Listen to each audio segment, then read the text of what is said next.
Hi, it's Gail Bennell here, and today I'm talking about overdue payments and collecting on payments.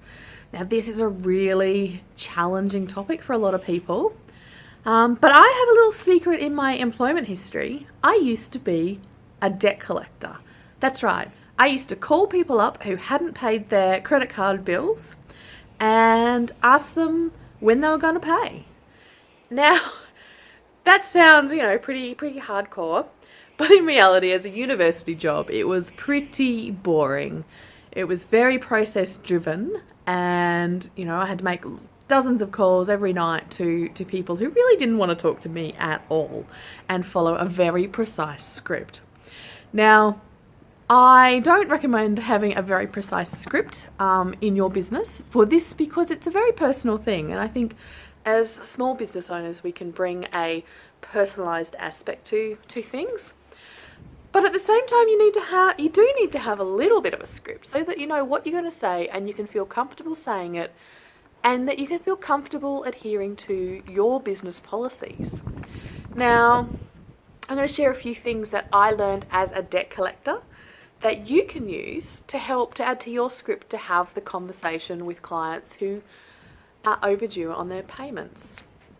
Now, the first thing is to let them know how much is overdue and find out when they will be making payment. And in the debt collecting world, that is an exact date they're going to make payment.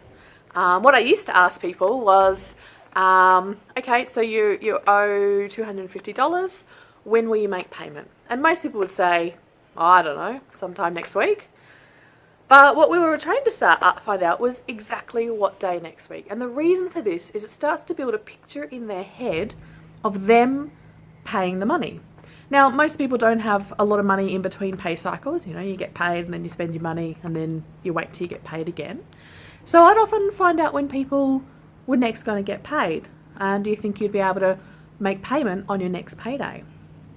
Now, if they're not able to make the full payment, sometimes they might have had a large amount owing, to look for a partial payment. Would you be able to pay part of that, half of it, say, on your next pay period? And that way it breaks it down for you a little bit to make it easier for you to get back up to date on your invoices. So get the exact figure and the exact day that they're going to make payment to you. And the third thing that I would always ask is, what method will they be paying? Now, you might not have a lot of options in your business, but you might.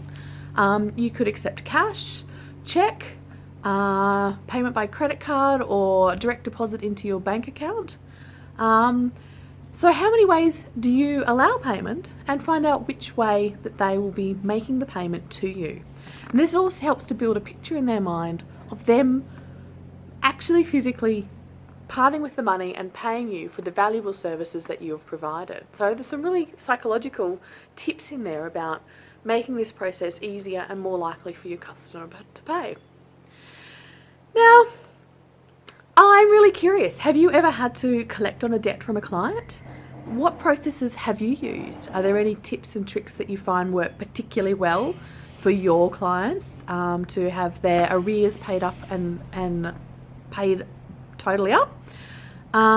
This is such an important conversation for us to have as business owners, to make the concept of collecting the money that we're owed for services that we have provided much easier, and prevent overdue payments occurring in the first place, but also in the event to make it smooth and easy and comfortable to ask for payment.